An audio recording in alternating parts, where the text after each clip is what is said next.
this recent decision has effectively turned off the taps on the turn off the taps law. It's being called a big win for BC. A federal judge has ruled Alberta can't turn off the taps, at least for now.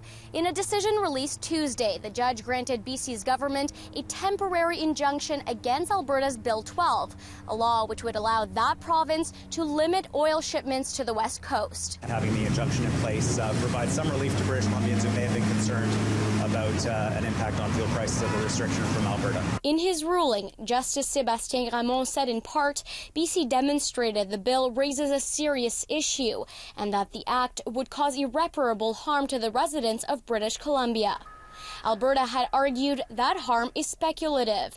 Still, Alberta's premier isn't backing down, instead saying his United Conservative government will review the bill that was drafted by Rachel Notley's government prior to his election. We'll be looking at the prospect of amending the NDP legislation if that will help to address constitutional issues that have been raised at the court. Given how weak the province of Alberta's argument is, what should happen is they should probably just throw in the towel at this point and say, you know, we gave it a shot, but the court was very, very clear that our argument is not a strong one.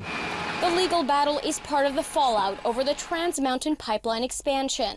Alberta passed the so-called turn off the taps legislation in May, soon after Jason Kenney was sworn in as the new premier. What Premier Horgan must know is that Albertans are absolutely united behind building this pipeline. The province's government has said it wouldn't use the law unless BC throws further roadblocks to the project.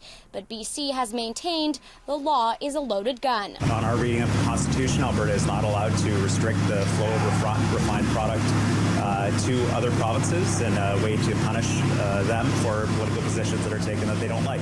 The court case still needs to go to trial, but until then, this decision means the taps won't be touched. In Vancouver, Isabelle Raghem, City News.